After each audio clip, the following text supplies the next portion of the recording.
In this video, I'm going to teach you how to make beautiful chord progressions for your tracks without knowing music theory with a method called Chords Codes. Hi, my name is Vlad, I am a DJ and one-man band music producer. I grew from a beginner to a professional musician in less than 5 years, so if you want to become a full-time music producer fast, make sure to subscribe to the channel because this is what I teach here. And if you subscribe, please leave a comment below because I like and respond to every single comment. So let's start with the tutorial.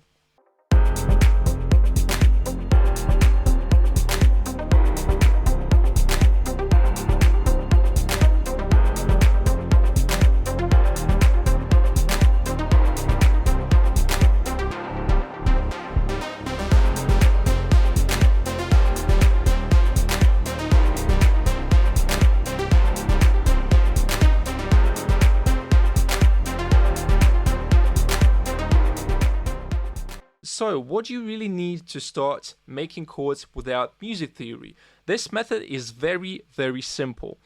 So choose a key for your track and you should choose whether you want to make a track in minor or in major. In this case, my track is in minor, so we are going to start with a minor chord. So to make a minor chord, you need to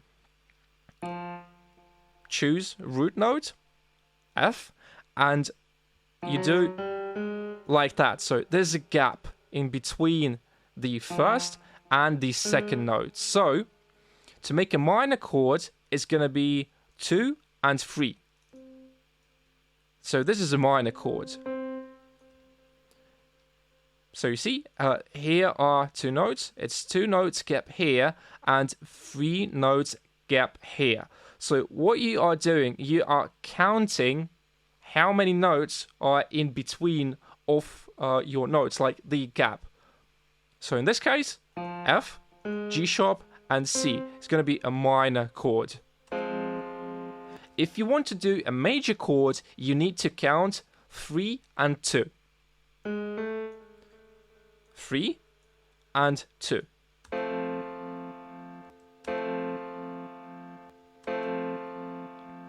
Once again, guys, for a minor chord, you need 2 and 3. This is a minor. And for a major, you just need to move this note.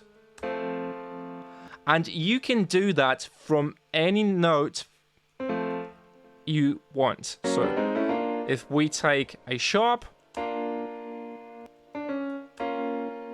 minor, major. Really, really easy. So this is a method. And what if we want to make a chord progression? So usually what you need to do, you can go either up or down. So in this example, you go 1 and 2. So you go 2 semitones down. So this is the first one. This is the second one. Basically, this is a 7th. So let me show you guys what is a 7th. It's called 7th chord. I'm going to explain that in more detail just in a couple of minutes. But basically, we need to go 2 semitones down. And after a minor chord, usually, in most cases, in pop music and like mainstream EDM, you want to have a major chord. After a minor, you want a major chord. So for a major, once again, we count 3 here, and now we count 2 here. So we have minor and we have a major. And we go down once again, and now, this time, we go 1, 2, and 3 semitones down. And this is going to be a minor chord. So minor, major, minor, major. Usually, the chord progression is about 4 chords long. Sometimes can be 3, sometimes more, but usually, let's take the standard, is 4.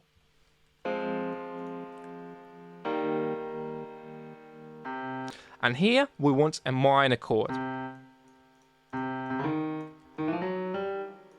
And as you can see, we have some notes that repeat. And the more repeating notes you have in your chord progression, the more sustainable, the more stable it will be. So let me show you.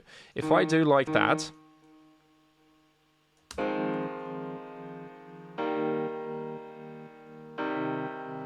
or like that,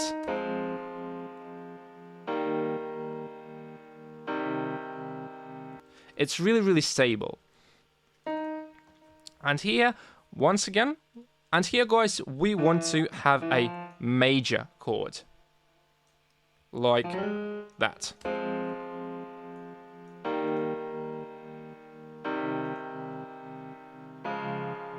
So usually when you are doing the last chord in your chord progression, so you go down, down, and up. And from here we go one semitone up. So your chord progression, your melodies, they should resolve really good. And in this example, I think it sounds really good. It loops good. And basically, this is it. It's really, really simple.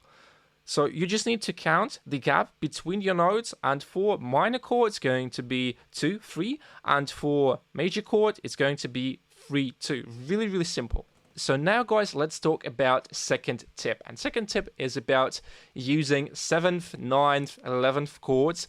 So if you can imagine like a jazzy vibe, 7th chords, 9th chords are about that jazzy kind of vibe. So what you need to do, you do just the same thing. So you count 2, 3, and 2. Now we have a 7th chord, but what if I want to make a 9th chord? You count 3, so like that. Now we have 9th chord, so once again, guys, 2, 3, 2, 3. So we are counting the gaps in between notes. Really, really simple. And you can do that to any chord. So let's do it to this one. So 3, 2, 3. And really simple, as you guys can see.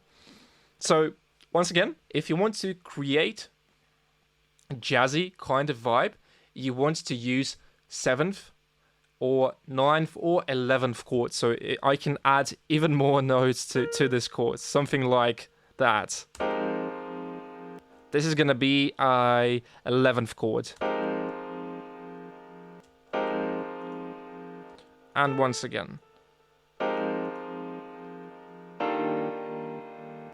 Yeah, I think that now it's a bit too much, but you guys get the idea. It's really simple, nothing really complicated. You don't need to know a lot of music theory. Now, guys, let's talk about how you could make your chords more interesting, more powerful. So we're gonna take these chords that we have and we're gonna put some notes an octave lower, maybe some notes an octave higher. So let's do something like that. I love using this method when we have like 2 notes here, because it creates nice tension. And we can do something like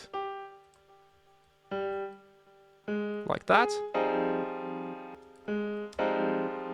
Maybe something like that, or like. So basically, you want to try and just move your notes an octave higher, octave lower, and it will make your chords more interesting. Once again, you can do that with any kind of chord, like that. But this one doesn't sound really good. Maybe we could do... Yeah, pretty interesting. So you just move your notes, and you will have a variation in your chords. Very, very easy. We can do something like that. It doesn't sound really good. So you see, it doesn't always sound good, but in some cases, you can experiment and try and see if that sounds good. So even if you don't know music theory, you will hear when the chords fit each other. So in this case...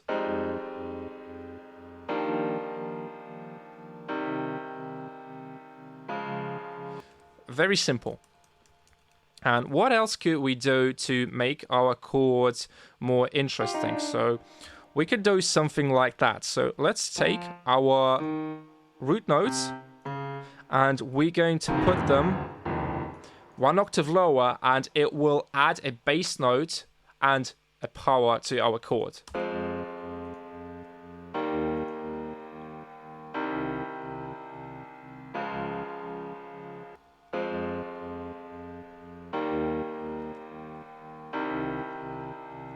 And one more thing you guys can do, it's the same previous tip that I've talked about. So we just take the notes and we move them an octave higher, and now we have like very spacious chords, not in terms of wide stereo image, but in terms of, you know, in musical terms, if I can say like that.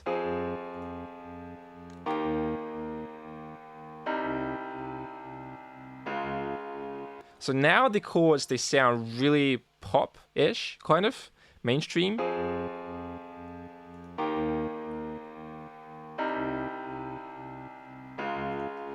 And now we can listen together with the rest of the instruments. Oops.